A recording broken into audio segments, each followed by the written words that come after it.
ये है Qatar. Saudi अरब, Bahrain और यूएई के दरमियान वाक़ दुनिया का सबसे अमीर तरीन कंट्री।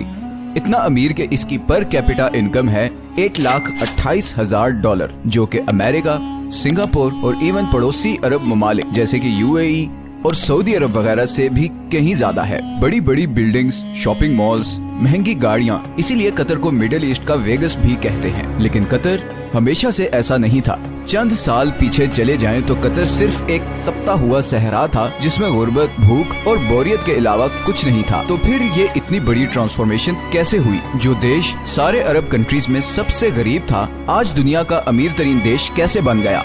इसके पीछे बहुत ही इंटरेस्टिंग कहानी है और ये कहानी बाकी सारे अरब कंट्रीज की कहानी से मुख्तलिफ है। इस वीडियो के एंड तक आप ये भी समझ चुके होंगे कि क्यों सऊदी अरब और यूएई कतर को पसंद नहीं करते और कैसे कतर आने वाले वक्त में भी अपने पड़ोसी अरब देशों के मुकाबले में ज्यादा खुशहाल और महफूज होगा।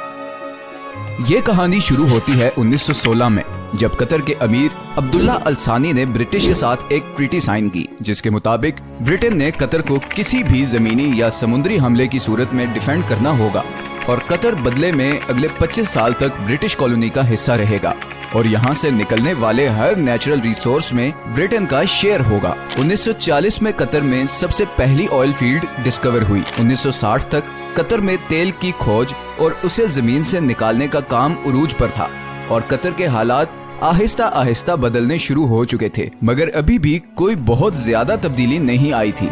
लेकिन फिर 1970 में शेल ऑयल कंपनी ने इस कंट्री का सबसे बड़ा खजाना दरियाफ्त कर लिया, नॉर्थ फील्ड, दुनिया की सबसे बड़ी नेचुरल गैस फील्ड। लेकिन उस जमाने में गैस कोई बहुत ज्यादा प्रॉफिटेबल नहीं थी और उसकी वजह ये थी कि गैस को सिर्फ पाइपलाइंस के जरिए ही किसी दूसरी जगह भेजा जा सकता था और कतर गैस इस्तेमाल करने वाले देशों से इतना दूर था कि वहां तक पाइपलाइन पहुंचाना तकरीबन नामुमकिन था। इसी वजह से शेल कंपनी भी ये गैस फील्ड डिस्कवर करके भूल गई और ये डिस्कवरी ऑफिशियल डॉक्यूमेंट्स में ही दब गई। 1971 में कतर को ब्रिटेन से आजादी मिल गई और वो एक आजाद मुल्क बन गया। आजादी मिलने के बावजूद अगले 25 सालों में भी कतर के हालात कोई खास नहीं बदले और फिर आया 1995, जब क्राउन प्रिंस हमाद बिन खलीफा अस्सानी ने बगावत करके अपने ही बाप की हुकूमत का तख्ता उलट दिया और कतर का अमीर बन गया। नए अमीर का एक ही फोकस था और वो था गैस।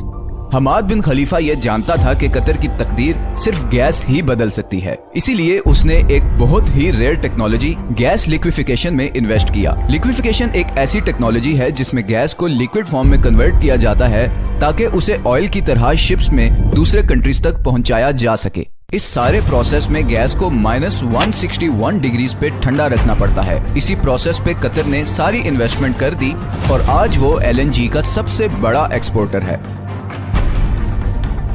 कतर से गैस इंपोर्ट करने वाले कंट्रीज में Japan, India, China, south Korea और स्पेन शामिल हैं। बिलियंस ऑफ डॉलर्स कतर में आना शुरू हो गए, लेकिन कतर की तकदीर बदलने की इक्वेशन में तो ये सिर्फ एक छोटा सा हिस्सा था, क्योंकि नेचुरल रिसोर्सेज तो बहुत सी कंट्रीज के पास होते हैं, उन्हें एक्सप्लॉइट भी बहुत सी कंट्रीज कर लेते हैं, मगर असल मसला आता है उन रिसोर्सेज से आने वाले पैसे को सही इस्तेमाल करने का, वरना वेनेजुएला और अंगोला का अंजाम हमारे सामने है। यही वो जगह है जहां कतर बाकी तमाम कंट्रीज पर बाजी ले गया। कतर ने 2005 में कतर इन्वेस्टमेंट अथॉरिटी के नाम से एक कंपनी बनाई जिसका मकसद था तेल और गैस से आने वाले पैसे को पूरी दुनिया में इन्वेस्ट करना और इसीलिए आज दुनिया के हर बड़े मुल्क और हर बड़ी कंपनी में आपको कतरी इन्वेस्टमेंट नजर आएगी, चाहे वो लंदन के बड़े होटल्स, ऑफिसेस और अपार्टमेंट बिल्डिंग्स हों, अमेरिका के बड़े बड़े ऑफिसेस हों या फिर मल्टीनेशनल्स जैसे कि Volkswagen, Barclays bank, Shell, Tiffany and co या फिर रोसनेट, रशिया की सबसे बड़ी ऑयल कंपनी। इन तमाम कंट्रीज और कंपनीज में कतर की हैवी इन्वेस्टमेंट्स हैं, लेकिन ये भी कतर की टोटल इन्वेस्टमेंट्स का एक छोटा सा हिस्सा है। इसके अलावा Qatar billions of dollars roads, airports, research centres और फाइनेंशियल सेंटर्स वगैरह पे लगा चुका है। इवन के अभी फीफा वर्ल्ड कप, जो कि शायद दुनिया में स्पोर्ट्स का सबसे बड़ा इवेंट है, वो भी कतर में ही हो रहा है, क्योंकि ऐसे state of the art stadiums पूरे अरब में सिर्फ कतर के पास हैं। इन सारी इन्वेस्टमेंट्स का मकसद है ऑयल और गैस के ऑल्टरनेट इनकम सोर्सेज क्रिएट करना। अब ये तो थी कतर की इकोनॉमिक साइड, दूसरी तरफ इंटरनेशनल पॉलिटिकल इन्फ्लुएंस हासिल करने के लिए कतर ने दुनिया का सबसे बड़ा अरब मीडिया नेटवर्क शुरू किया, जिसे आज हम अल जजीरा के नाम से जानते हैं। असल में बहुत सालों तक कतर सऊदी अरब के कंट्रोल में था और नए अमीर खलीफा बिन हमाद ये अच्छी तरह जानता था कि अगर कतर ने दुनिया में एक मकाम बनाना है तो उसके लिए उसकी एक अलग से पहचान बहुत जरूरी है। पूरी दुनिया तक कतर की आवाज और उसका नैरेटिव पहुंचाने में अल जजीरा ने एक बहुत जबरदस्त रोल प्ले किया है। 2010 की अरब स्प्रिंग के दौरान भी अल जजीरा वो वाहिद चैनल था जिसने प्रोटेस्ट को ऑन एयर किया और इसकी वजह से सऊदी अरब और दूसरी कंट्री से इसे जबरदस्त क्रिटिसिज्म का सामना भी करना पड़ा। अल जजीरा का इन्फ्लुएंस इतना ज्यादा है कि 2017 में जब सब अरब कंट्रीज ने कतर का बायकॉट किया तो उसको खत्म करने के लिए जो सबसे पहली डिमांड रखी गई थी वो थी अल जजीरा को बैन करना। सऊदी अरब और यूएई में तो अल जजीरा 2017 से अब तक बैंड ही है। कतर का बायकॉट एक मुकम्मल फेलियर था और उसकी सबसे पहली वजह तो ये थी कि सऊदी अरब को इस बायकॉट में सारे अरब कंट्रीज की सपोर्ट हासिल नहीं थी। इवन कुवैत और ओमान भी इस बायकॉट का हिस्सा नहीं बने। दूसरा, कतर के ईरान और तुर्की से भी बहुत अच्छे ताल्लुकात हैं, जिसकी वजह से गो के सऊदी अरब और यूएई कतर से काफी नाराज हैं, मगर इंटरनेशनली सारे कंट्रीज कतर को एक न्यूट्रल स्टेट समझते हैं और इसीलिए पूरी दुनिया में सिवाय 6 कंट्रीज के किसी ने भी इस बायकॉट को सपोर्ट नहीं किया। कतर को गैस की वजह से एक और फ्यूचर एडवांटेज भी मिला है।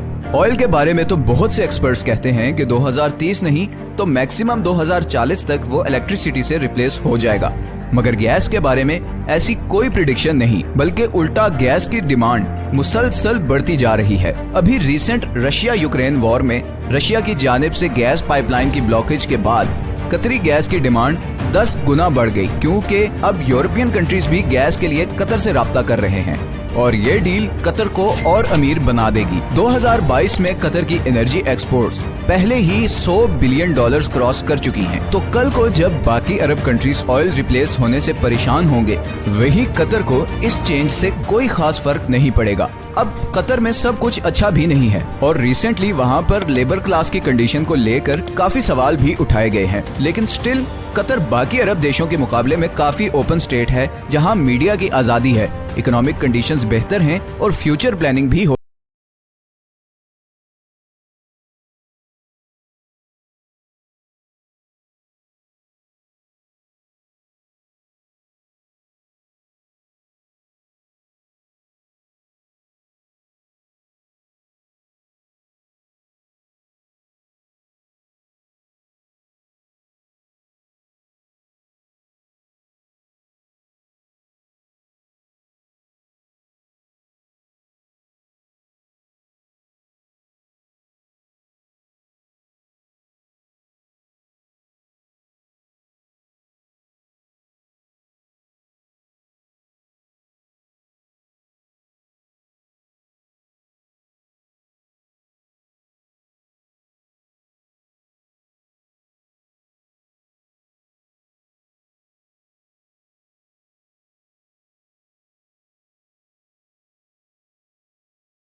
उस मकाम तक लेकर जाना है जहां पर आज नॉर्वे और कतर हैं। मैं उम्मीद करता हूं